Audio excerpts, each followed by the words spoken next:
In this lesson, you'll learn to run an energy simulation on a massing concept model. So let's get started. Okay, so I'm here in Revit in a very basic architectural template, nothing really going on. And our goal is to figure out how we can quickly run an energy analysis on a massing model. Now, what is the benefit of an energy analysis? It's a really helpful tool that Revit has, and it's really helpful in the beginning of your design process.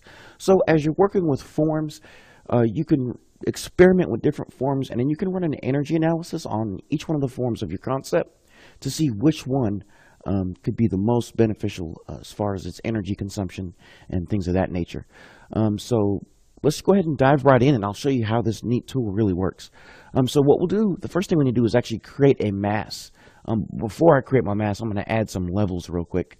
So I'm going to jump to my elevation view, and let's just add a couple of levels, just so I can mass my floors out here. So I'm going to keep these really simple and consistent with what we already have.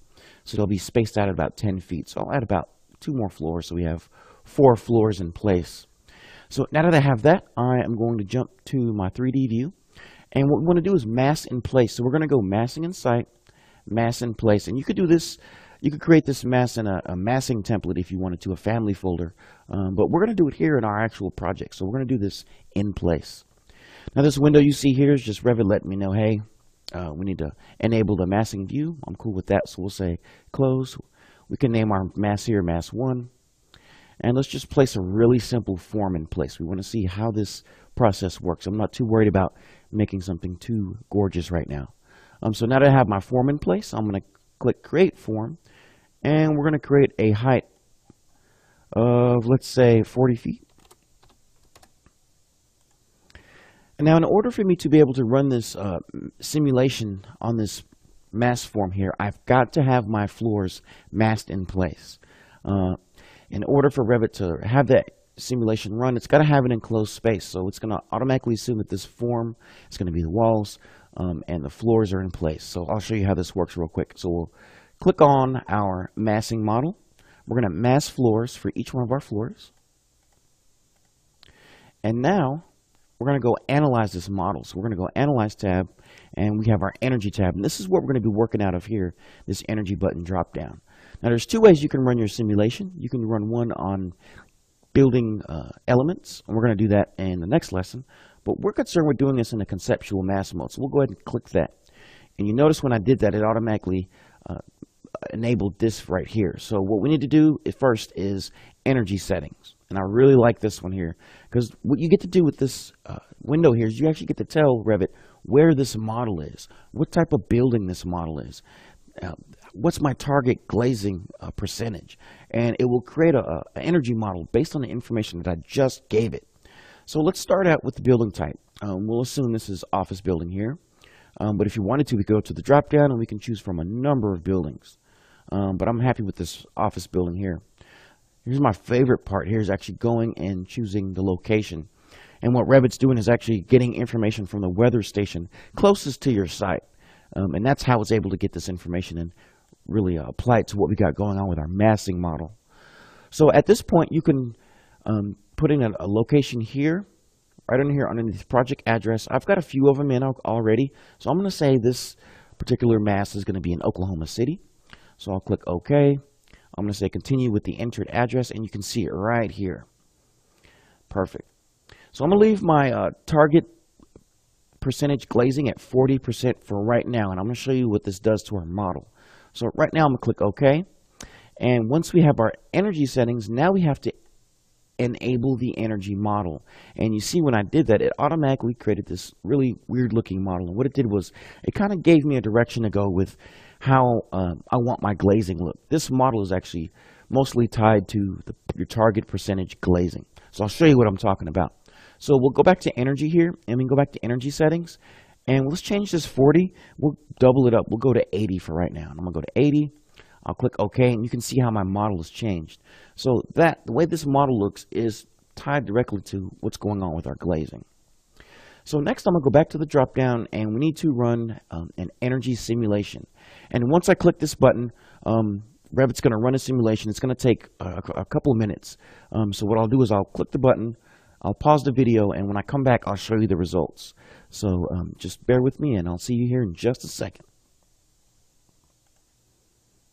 Okay, so after several seconds of waiting, after clicking to run that analysis, we come up with this window here, Run Energy Simulation. And there's a couple of things we can do in here. We can use some existing. If we do this, we'll have existing situations we were working with. But I don't want to do it in that case. I want us to know how to do a new one. So I'm going to select Create New. And we can go ahead and give it a name here. So we'll say Energy Study Alpha. Something that's totally different than what I already have in my existing, because I have quite a bit in there. So I'm going to select Continue here. And we're just going to wait just a second for my information to come back up here. So I really enjoy using this. It's a really powerful tool, and no longer are you really throwing darts in the dark. You actually have a direction to go towards now. So after you run your simulation, we can come back down here to our Energy tab, and we want to look at the results. So I'm going to see what our status is on our simulation here. And it looks like we're at about 17%. And this part can be a little bit time consuming as well. So what I'll do here is I'll pause the video here, and once our results are ready, we'll get started from that point. Okay, so our results are in, and once that happens, you'll see a blue window in the bottom right-hand corner of your screen on your monitor, and it will just let you know, hey, your energy analysis study is ready. And I can come here in my window here, and I can see I've got my folder ready, and there's no longer a time running here. So I know it's about 100%. So I can now click on Energy Study Alpha, and what it does, it creates this really unique presentation. It's got a title attached to it. It's got a date. It also has a nice graphic for my building. So whatever view you were in when you ran your analysis will actually appear here. So it's always good to kind of make sure you're in a really nice view. So if you already have maybe a cool looking perspective in place, choose that perspective. You really enhance the way your presentation looks. But next we have a lot of really helpful information. Some of the information we actually put in. So we have our location. We have that weather station I mentioned, where they're actually getting all this weather information. So we even have life cycle energy costs. So we know over a 30-year lifespan, it's going to cost us roughly $82,000 for energy costs for this particular building form. This is some really helpful information. So no longer are you just trying to make a form that looks really cool. You want to get something that's energy efficient and sustainable, and this is going to help us achieve that goal. So we have renewable energy potential, so areas where we can place maybe solar heating, maybe on the top here, this roof-mounted PV system. It even creates an annual carbon emissions diagram here. So basically it has our energy usage minus our potential for energy generation gives us this amount here. So that's some really cool information as well. We've got some neat graphics for our annual energy costs. So it's comparing how much of our energy cost is going to be fuel versus electricity. So this stuff is really, really, really, really neat, and I really enjoy you having this tool here. You've even got electricity. It breaks it down, lets me know how much of my electricity will be HVAC, lighting, and miscellaneous equipment if you got like servers and things of that nature. It really depends on your business. So you can see, I'm going to go down and you can see all this really important, helpful information that's going to help you in the beginning of your design process, and it's going to steer you in the right direction to making a really nice, sustainable design.